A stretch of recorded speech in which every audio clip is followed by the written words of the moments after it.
Assalamualaikum warahmatullahi wabarakatuh. Perkenalkan, nama saya Jan Izatul Islami dari Prodi PPS IB 24. Di sini saya berasal dari Pasuruan, Jawa Timur, yakni daerah Rejoso.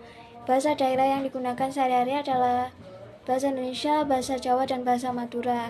Namun, dalam kehidupan sehari-hari saya lebih menggunakan bahasa Indonesia dan bahasa Jawa.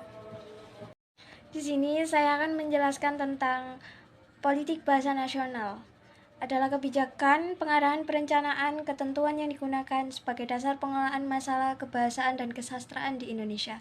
Bahasa Indonesia yang diikrarkan dalam Sumpah Pemuda 28 Oktober 1928 ditetapkan sebagai bahasa negara dalam pasal 36 Undang-Undang Dasar 1945.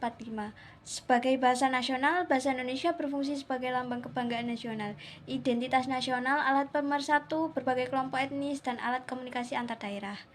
Selain itu, bahasa daerah tetap dilestarikan sebagai bagian dari kekayaan budaya bangsa dan pengaruh bahasa asing diakomodasi dalam perkembangan bahasa Indonesia sesuai kebutuhan zaman. Materi tentang ruang lingkup politik bahasa nasional yang akan saya sampaikan. Pengertian politik bahasa nasional yakni kebijakan yang berisi pengarahan, perencanaan, dan ketentuan yang digunakan sebagai dasar pengelolaan keseluruhan masalah kebahasaan kesastraan di Indonesia.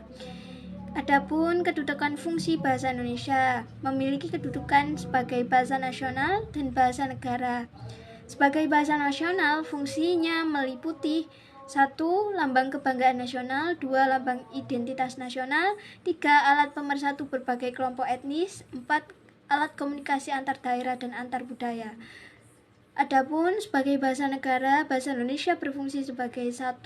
Bahasa resmi kenegaraan, 2. Bahasa pengantar dalam dunia pendidikan, 3. Bahasa resmi dalam perhubungan pada tingkat nasional, 4. Bahasa pengembangan kebudayaan nasional.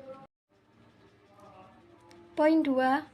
Peran bahasa daerah dan bahasa asing. Bahasa daerah diakui dihormati sebagai bagian dari kekayaan budaya nasional. Penggunaannya didorong dalam konteks lokal sebagai sumber bagi pengembangan bahasa Indonesia. Sementara itu, bahasa asing dipelajari untuk menyerap ilmu pengetahuan, teknologi, dan seni budaya, serta mendukung hubungan internasional. Cukup sekian dari saya. Apabila ada kata salah dan kurang lebihnya, saya mohon maaf. Assalamualaikum warahmatullahi wabarakatuh.